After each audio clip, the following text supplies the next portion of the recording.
guys. In theory, most people should be able to maximize hypertrophy response in only 2 working sets. The issue is there's a big difference between what's possible in theory and what actually happens in practice, because most people don't have the necessary neuromuscular efficiency to maximize hypertrophy response in only 2 working sets. To maximize motor units recruitment, therefore muscle fiber stimulus. But considering the level of confidence which you posted this with, could you please share those studies you're talking about with the rest of us mortals? Because the actual scientific evidence we have so far indicates doing 2 sets per exercise is only superior to doing 1 set per exercise, talking strictly in terms of hypertrophy, in terms of muscle growth.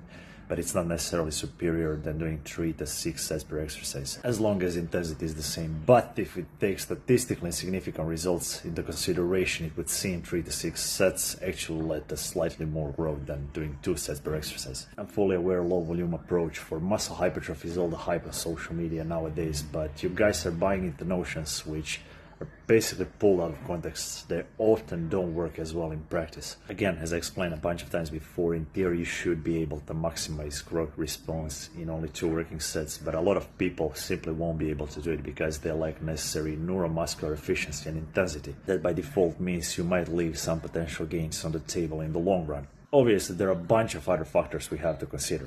How many exercises you're doing for that particular muscle group, how many sets in that training session, how many sets per week, how often do you train that muscle group, individual's recovery capacity, individual's training experience. Not to mention, not everyone trains specifically or only for hypertrophy. For example, strength-specific training usually requires more sets per exercise for the sake of motor skill improvement, for the sake of improving mechanical efficiency. Guys, the fact something is a trend on social media doesn't make it true by default.